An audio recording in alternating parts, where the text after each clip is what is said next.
Et si je vous disais qu'une simple histoire de tapage nocturne pouvait en fait cacher une véritable crise démocratique? Ça paraît fou, non?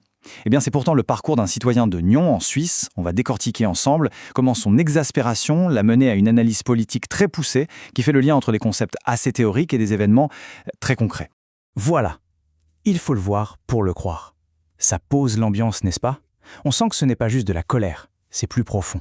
C'est un sentiment d'incrédulité, comme s'il n'en croyait pas à ses yeux face à une situation devenue juste insupportable. Et c'est ce cri du cœur qui va être notre fil rouge. Alors, pour bien comprendre la gravité de son propos, il faut qu'on s'arrête sur un terme qu'il emploie, et c'est un terme très très fort, état de non-droit. Ce n'est pas une expression qu'on lance en l'air. Voyons un peu ce que ça signifie vraiment. Bon, concrètement, un état de non-droit, qu'est-ce que c'est? On entend ce mot parfois, mais qu'est-ce que ça recouvre exactement? D'un point de vue juridique, politique, c'est quoi les critères? Ok, la définition est assez précise. Un état de non-droit, attention, ce n'est pas juste le chaos ou l'anarchie. Non, c'est une situation où le pouvoir agit comme bon lui semble, de façon arbitraire, où les règles du jeu sont floues et surtout où les citoyens n'ont plus les moyens de se défendre contre les abus. C'est vraiment important de garder ça en tête parce que c'est la clé de voûte de tout son raisonnement. D'accord, mais alors, comment est-ce qu'on passe de ce concept, somme toute, assez théorique, à la vie de tous les jours, dans une ville comme Nyon? Eh bien, c'est là qu'on va entrer dans le vif du sujet, en se penchant sur une nuit bien précise, la nuit qui a tout fait basculer. Et voilà, c'est ici que tout se connecte. Ce qui n'était qu'une définition un peu abstracte devient d'un coup une réalité. Une réalité très concrète, vécue, ressentie par cet habitant. Franchement, qui n'a jamais été tiré du sommeil en pleine nuit par du bruit? On connaît tous cette frustration, ce sentiment d'impuissance.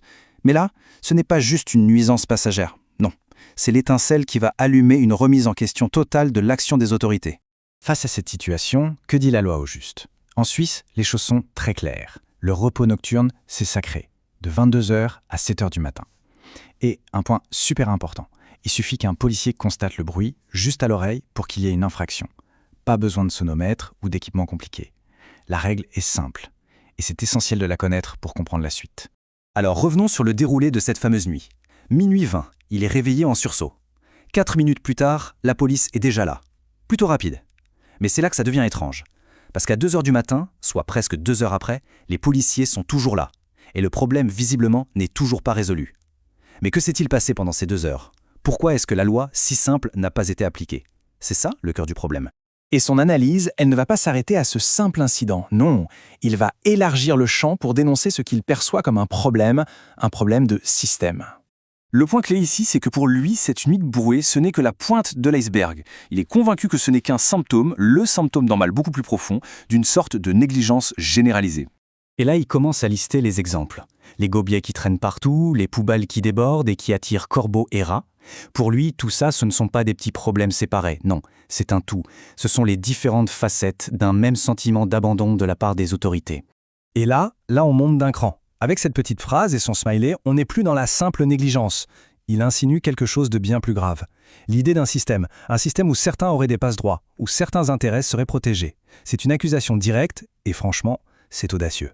Alors, pour trouver l'origine de tout ça, il arrête de regarder la rue et il lève les yeux vers la mairie. Son idée, c'est de faire un lien direct entre ces problèmes de tous les jours et la façon dont la politique locale fonctionne. Ou plutôt, ne fonctionne pas selon lui. Et pour appuyer son propos, il ne se contente pas d'impressions, non. Il a fait ses devoirs. Il est allé chercher les chiffres, les vrais chiffres, ceux des dernières élections municipales. Ce tableau peut sembler un peu brut, mais il va nous montrer quelque chose de fondamental sur la participation. Ce graphique, il met les choses au clair. Regardez, la première grande barre, c'est toute la population de Nyon. La deuxième, déjà bien plus petite, ce sont les gens qui ont le droit de vote. Et la troisième, la toute petite, ce sont ceux qui ont vraiment mis un bulletin dans l'urne. On voit tout de suite l'énorme décalage, non? Et voilà, le chiffre choc, le chiffre qui pour lui résume tout le problème. 12,27%. C'est la part de la population totale de la ville qui a voté pour la personne arrivée en tête. Moins d'une personne sur 8. Et là, forcément, ça pose une question immense. Quelle est la légitimité d'un pouvoir qui est élu par une si petite partie des habitants? Bon, le constat est assez brutal. Alors, face à ça, que faire? La dernière partie de son histoire, c'est justement sa réponse. Sa réponse très personnelle et son engagement. Sa conclusion est simple, presque évidente pour lui.